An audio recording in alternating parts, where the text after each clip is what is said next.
জীবনে আর কখনো কেউ চিতই পিঠা বানাতে ব্যর্থ হবেন না। যে একদম আনাড়ি পিঠা একেবারেই বানাতে পারে না, সেও কিন্তু খুব সহজে এই পিঠাগুলো বানাতে পারবে। প্রতিটা পিঠাতে থাকবে অসংখ্য ছিদ্র, জালি জালি হবে ফুলকো, আর লং টাইম থাকবে নরম তুলতুলে। এই পিঠাগুলো বানানোর জন্য প্রয়োজন হবে শুধুমাত্র ভাতের চাল। হ্যাঁ, ঠিক বলছি। আপনারা যেটা দিয়ে ভাত রান্না করেন সেই চালটাই ব্যবহার করবেন। আমি এখানে ২ কাপ ভাতের চাল নিয়েছি। এই ২ কাপ চাল এখন আমি খুব ভালোভাবে পরিষ্কার করে ধুয়ে ভিজিয়ে রাখবো। এবার বলি, আপনারা যদি রাতে পিঠাগুলো বানান বা সন্ধ্যার পরে নাস্তা খাওয়ার জন্য যদি পিঠাগুলো বানান, তাহলে সকালেই ভিজিয়ে রাখবেন ৭টা-৮টার দিকে। আর যদি সকালে পিঠাগুলো বানান তাহলে রাতে ভিজিয়ে রাখবেন। আমি সকাল ৮টায় চালগুলো ভিজিয়ে রেখেছিলাম। আমি এখন সন্ধ্যার পিঠাগুলো বানাবো। এর জন্য আমি চালটা একদম সুন্দরভাবে ধুয়ে আবার পরিষ্কার করে নিয়েছি। একটি গ্রাইন্ডার জারে নিয়েছি, নিয়ে একদম সুন্দরভাবে এটা আমি ব্লেন্ড করে নিয়েছি। কোনো দানাদার থাকা যাবে না। অল্প অল্প করে পানি দিয়েছি আর ব্লেন্ড করে নিয়েছি। এবার দিয়ে দিলাম এখানে ১.৫ চা চামচ লবণ। লবণটা স্বাদ অনুযায়ী দিয়ে দিবেন। আর প্রয়োজন হবে এখানে বেকিং পাউডার।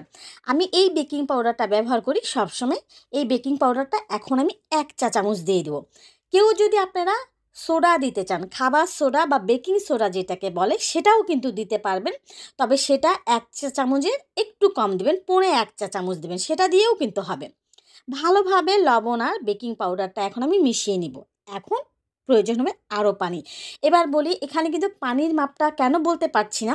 আমি অল্প অল্প করে পানি দিয়েছি আর ব্লেন্ড করে নিয়েছি। আপনাদের যখন এটা ব্লেন্ড করবেন তখন কিন্তু পানির পরিমাণটা কম বেশি লাগতে পারে। এবার আমি ব্যাটারটা পানি দিয়ে ভালোভাবে একটু মিশিয়ে নিচ্ছি।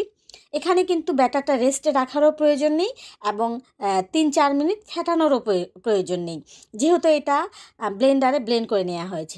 এই যে দেখুন, একটু ঘনত্বটা একটু দেখেন। এখানে কিন্তু আমি আরও হাফ কাপের মতন পানি অ্যাড করব পরে। ব্লেন্ড করার পরে আমি আরও ১.৫ কাপ পানি অ্যাড করেছি। নর্মাল পানি, কিন্তু একদম নর্মাল টেম্পারেচারে থাকা পানি।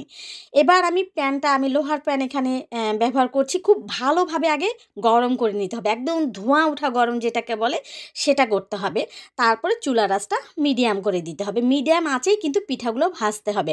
একটা পিঠা হতে ১.৫ মিনিটের একটু বেশি সময় লাগে, এর বেশি কিন্তু সময় লাগবে না। প্রথম পিঠাটা আমার হয়ে গেছে। তারপরে দ্বিতীয় পিঠাটা যখন দিলাম, আবার একটু ভালোভাবে কড়াইটা একটু মুছে নিলাম, দ্বিতীয় পিঠাটা দিয়ে দিলাম। এবার আপনারা এই দ্বিতীয় পিঠাটা কিন্তু আমি সাথে সাথে ঢেকে দিইনি, আপনাদেরকে একটু দেখানোর জন্য। আপনারা যদি একদম খুব বেশি ছিদ্র ছিদ্র চান তাহলে ঢাকবেন না, তাহলে পুরো পিঠাটা মানে ছিদ্র ছিদ্র হবে। আর যদি ঢেকে দেন তাহলে কিন্তু মাঝখানে ফুলে উঠবে। এই জন্য আপনাদের পছন্দ মতো পিঠাগুলো আপনারা ভেজে নেবেন। আমি ঢেকে করব। এই যে দেখেন, আমার দ্বিতীয় পিঠাটাও হয়ে গেছে। মাশাআল্লাহ, পিঠাগুলো প্রতিটা পিঠা ফুলকো ফুলকো হয়েছে এবং প্রতিটা পিঠাই অনেক বেশি ছিদ্রযুক্ত হয়েছে।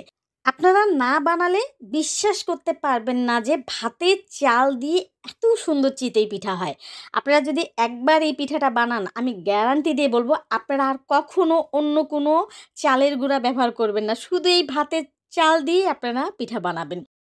আমি এই পিঠাটা ঢাকনা ছাড়াই করেছি শুধু আপনাদেরকে দেখানোর জন্য। দেখেন কত ছিদ্রযুক্ত হয়েছে। এই পিঠাটা কিন্তু মাঝখানে ফুলেনি, বাট অনেক বেশি ছিদ্র হয়েছে। এভাবেই কিন্তু আপনারা পিঠাগুলো বানাতে পারেন। আর পিঠাগুলো কিন্তু একদম লং টাইম, একদম সারাদিন একদম নরম তুলতুলে থাকবে, শক্ত হবে না কিন্তু এই পিঠাগুলো।